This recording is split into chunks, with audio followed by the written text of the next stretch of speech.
आप थोड़ा हमारी जनता को ये बता दीजिए कि कब यहाँ पे आएँ और किस दिन यहाँ पे जो है बहुत अच्छी भीड़ मिलेगी और काफ़ी लोग रहते हैं। यहाँ पे 88,000 महर्षियों की शताब्दी में जी प्रतिवर्ष अमावस्या को मेला लगता है। जी उसमें यत्र तत्र से लाखों श्रद्धालु आकर के स्नान दर्शन करके पुण्य के भागी होते हैं। जी। उसके बाद पूर्णमासी को लोग आते हैं।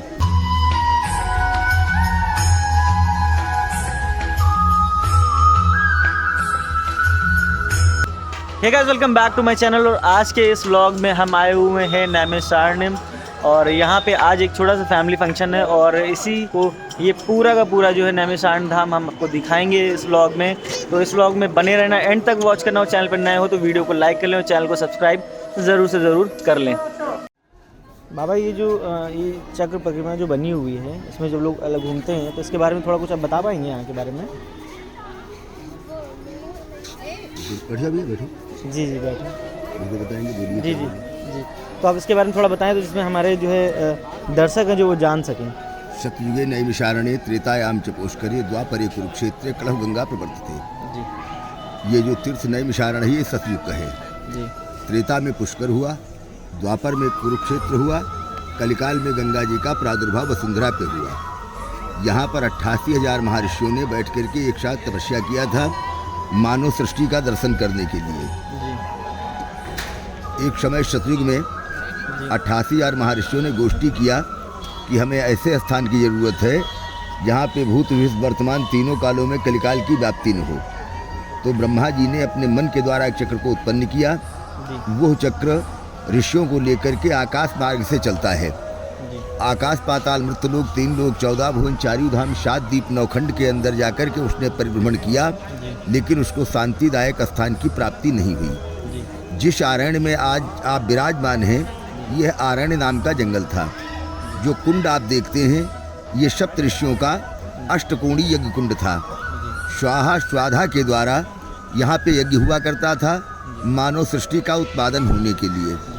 वो चक्र जब आकाश मार्ग से जा रहा था तो जो धुआं उसकी आंखों में लगा तो ऐसा अनोखा स्वाद उसने कभी प्राप्त नहीं किया था। तो नीचे झुक कर के जब देखा तो ऋषियों ने निवेदन किया कि आप आकाश मार्ग से जा रहे हैं, आप वसुंधरा पे आकर के क्यों हटा लिए, बना रहे आप वसुंधरा पे आकर के हमको दर्शन दीजिए। जी जी जी। तो वो चक्र सने सने धीरे धीरे वसुंधरा पे आकर के रुकता है। वो यज्ञ कुंड में सहस्त्रों वर्षों के द्वारा जो अनुष्ठान हो रहा था, तो जितना भी वो चक्र ने पृथ्वी को खोदना स्टार्ट किया तो अतल बितल सुतल रसल रसातल महातल धरातल 6.5 पाताल उसने वसुंधरा को काट दिया। जल की धारा निकली, ऋषिगण हाहाकार मचाने लगे। ब्रह्मा जी ने आकाशवाणी में संबोधित किया, नेमि क्षीणते तत्र नैमिषारण्य। जहाँ पे हमारी नेमि क्षीण हुई है वो नैमिषारण्य के नाम से जाना जाएगा। आप लोग बैठ करके स्वाध्याय और तप करिए। बोले महाराज वसुंधरा जलमग्न हो जाएगी। बोले पंचकोशीय प्रमाणी नाम एते नैमिष मंडले। आप लोग 15 किलोमीटर की पराधि को छोड़ करके तपस्या करें और यहीं से मानव सृष्टि का उत्पादन होगा और सनातन धर्म का केंद्र बनेगा। वो ऋषि लोग तपस्या करने लगे। सारे ऋषि शपथनीक हुआ करते थे। उन्हीं से अग्नि के वंश में वशिष्ठ, पाराशर, व्यास जी इत्यादि की उत्पत्ति हुई। व्यास जी महाराज ने 4 वेद, 6 शास्त्र, 18 पुराण, गीता भागवत इत्यादि का निर्माण किया। अस्सस्रवा पुत्र रोमहर्षण पुत्र सूत जी महाराज ने शौनकादि ऋषियों को उपदेश देकर के वैकुंठ का अधिकारी बनाया और उन्होंने सत्यनारायण की पुस्तक का निर्माण किया, जो हर पौर्णमासी अमावस्या को आप घर पे पाठ रखते हैं। वो नैमिषारण्य की बनाई हुई है। उसमें पहला श्लोक निकलता है, एकदा नैमिषारण्ये ऋषि शौनकादया परपुक्षे मुनियम सर्वे श्रुतम पौराणिकम खलु। अल्प समय में अल्प धन में कथा को श्रवण करके मोक्ष को प्राप्त होते हैं। इसी भूमि में महाराजा दधीची ने परोपकार के लिए अपने शरीर को दान में दे दिया। 3.5 वज्रों का निर्माण किया गया। सारंग, धृक और पिनाक। धृक के द्वारा वृत्तासुर राक्षस का वध किया गया। उसी की यादगार में प्रतिवर्ष 84 को उसकी परिक्रमा लगती है, जो कि हरदोई और सीतापुर जनपद दोनों डिस्ट्रिक्टों में भ्रमण करके और एकादशी के दिन मिश्रिक में जाकर के विश्राम को प्राप्त करती है। ये नैमिषारण्य का महात्म्य है। आप लोग इस महात्म्य को श्रद्धा निष्ठा के साथ देखें और नैमिषारण्य तीर्थ का दर्शन करने के लिए आप लोग पधारें। ये भैया जो आकर के यहाँ पे हमसे बातचीत कर रहे हैं, जी जी, इनका भी सौभाग्य है जी, जो कि नैमिषारण्य में आकर के इन्होंने आप सबको दर्शन करने के लिए, महात्म के बारे में जानने के लिए अपनी जिज्ञासा प्रकट की। मैं पंडित त्रिलोकीनाथ तिवारी नैमिषारण्य चक्रतीर्थ से आपको संबोधित करता हूँ कि जो भी इसको सुने, श्रवण करे, दर्शन करे, उसके सारे पापों का नाश हो। क्योंकि पद्म पुराण में लिखा है, चक्रतीर्थम महत्पुरणम सर्व पाप प्रणाशनम वर्तते मध्यभागे तु पृथिव्याम सर्वनाशकम। जो प्राणी तीर्थराज के दर्शन करता है, स्नान करता है, दान करता है, उसके जन्म जन्मांतर के पातक नष्ट हो जाते हैं। क्योंकि नैमिषे चक्रतीर्थेषु अष्टानत्वा भरतसतम सर्व व्याधि विनिर्मुक्तो श्री ब्रह्मलोक महीयते।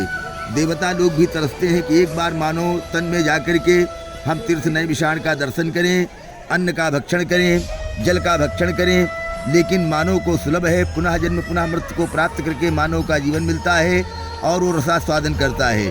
देवता अमर है, उन्हें ये दुर्लभ नहीं है। जो आप यज्ञ के द्वारा, अनुष्ठान के द्वारा जौ तिल इत्यादि देते हैं, वो धुआं के द्वारा देवता पुष्ट होते हैं और पुष्ट होने के बाद वर्षा करते हैं। वर्षा के द्वारा अन्न की उत्पत्ति होती है, अन्न के द्वारा जीव की तृप्ति होती है। बोलिए नैमिषारण्य धाम की जय। अब थोड़ा हमारी जनता को ये बता दीजिए कि कब यहाँ पे आएँ और किस दिन यहाँ पे जो है बहुत अच्छी भीड़ मिलेगी और काफ़ी लोग रहते हैं। यहाँ पे 88,000 महर्षियों की शताब्दी में जी प्रतिवर्ष अमावस्या को मेला लगता है जी। उसमें यत्र तत्र से लाखों श्रद्धालु आकर के स्नान दर्शन करके पुण्य के भागी होते हैं जी। उसके बाद पूर्णमासी को लोग आते हैं जी। अपने स्नान मार्जन करके अपने मानव जीवन को कृतार्थ करते हैं। और महर्षि दधीच की पुण्य स्मृति में प्रतिवर्ष फाल्गुन मास शुक्ल पक्ष प्रतिपदा से लेकर के होली पूर्णिमा तक 84 कोस की परिक्रमा होती है। प्रतिदिन 15 किलोमीटर से 20 किलोमीटर तक चलना पड़ता है और पड़ाव के रूप में लोग रुकते हैं और दूसरे दिन दूसरे पड़ाव के लिए प्रस्थान करते हैं। यह क्रम 11 दिन तक चलता है। क्योंकि महर्षि दधीच ने परोपकार के वास्ते प्रश्न किया था कि जब तक हम भूमंडल के सारे तीर्थों का स्नान दर्शन नहीं कर देंगे तब तक अपने प्राणों को नहीं देंगे। तो गणेश जी ने लेटर पैक लिखा था। तो आकाश पाताल मृत्युलोक 3 लोक 14 भुवन चारों धाम के जो देवी देवता थे, इसका इतिहास आपको पद्म पुराण में मिलेगा। यानी पृथिव्यानि तीर्थानि तानि सर्वाणि नैमिषे। सबको नैमिषारण्य में बुलाया गया और महाराजा दधीच को पालकी में बैठाल करके क्रमयानुसार 10 दिन तक उनको 84 कोस की परिक्रमा के रूप में पितृण से उद्धार कराया गया, देवऋण से उद्धार कराया गया, आत्मऋण से उद्धार कराया गया। ये 84 कोस की परिक्रमा में जगन्नाथ जी मिलते हैं, बद्रीनारायण मिलते हैं, प्रेतशिला बोध गया इत्यादि मिलती हैं। तो मानव जन्म लेकर के 3 कर्जे से जुड़ा रहता है। सबसे पहले देवऋण, जिसने शरीर का थोपन करके मानव के रूप में उसको विकृत किया। दूसरा आत्मऋण, बिना खाए जीवन नहीं चलता है। और तीसरा देवऋण और पितरों का ऋण, पितरों के द्वारा हमारी उत्पत्ति हुई है। वो पितृण से उद्धार होने के लिए हमें चार जगह जाना पड़ता है। पहले तो बिहार में जाना पड़ता, वहाँ बौद्ध गया के रूप में चढ़ गया है। उसके बाद नैमिषारण्य आना पड़ता, ये नाभि गया है। उसके बाद में बद्रीनारायण जाया जाता है, तो बद्रीनारायण में कृपाल है, मोक्ष गया है। ये 3 गांव करने के बाद में जगन्नाथपुरी, गंगा सागर इत्यादि जाते हैं। तो ये मानव को सुलभ और अल्प समय में अल्प धन के द्वारा ये चारों धामों की यात्रा हमारे 84 कोस परिक्रमा में होती है। सभी प्रांतों से लोग आकर के मानव जीवन को कृतार्थ करते हैं, गया श्राद्ध करते हैं, मुंडन क्षौर कर्म कराते हैं और एकादशी के दिन जाकर मिश्रिक में तिलांजलि देकर के अपने को वो कृतार्थ करते हैं। तो ये नैमिषारण्य कई सिद्धांतों से जुड़ा हुआ है। एक तो नाभि दया है, दूसरे 88,000 महर्षियों ने तपस्या किया है, तीसरे ये वेद भूमि है, यहाँ वेदों का विभाजन किया गया, चौथे ये तपोभूमि है, यहाँ ऋषियों ने तपस्या किया, और पाँचवें ये नवारण्य जो होते हैं उसमें नवारण्य है। बंद रूप में भगवान विष्णु यहाँ सदा निवास करते हैं और विष्णु की ही अनुकंपा से जीव को मोक्षगति प्राप्त होती है। ये 84 कोस की परिक्रमा फाल्गुन शुक्ल पक्ष परिक्रमा से, फाल्गुन शुक्ल पक्ष प्रतिपदा से लेकर के और 9वीं तक नैमिषारण्य की है, और 7.25 कोस की परिक्रमा नैमिषारण्य से चल कर के मिश्रिक की है। उसमें आपको देव देवेश्वर, ब्रह्मावर्त, रुद्रावर्त, विष्णावर्त, देवप्रयाग, कर्णप्रयाग, रुद्रप्रयाग, बद्रीनारायण ये दर्शन होते हैं। उसके बाद में मंदाकिनी, कामतानाथ, अत्रि, सती, नसैया, गुप्त, गोदावरी इत्यादि पढ़ते हैं। उसके बाद में मिश्रिक में 3.5 करोड़ तीर्थों का जल संगम होने के नाते उसे मिश्रित कहते हैं। मिश्रिक से ही परिक्रमा पूर्ण होती है। उसके बाद 5 रोज की परिक्रमा मिश्रिक की होती है। होली को तापने के बाद लोग अपने अपने स्थान को प्रयाग करते हैं। कहते हैं भादो गंगा मकर प्रयाग और नीमसार में खेले फाग। तो 84 को उस परिक्रमा की महानता को देते हुए ऋषियों ने यहाँ फाल्गुन की होली को खेल करके अपने मानव तन को पवित्र करके वैकुंठ का अधिकारी बनाया। जी।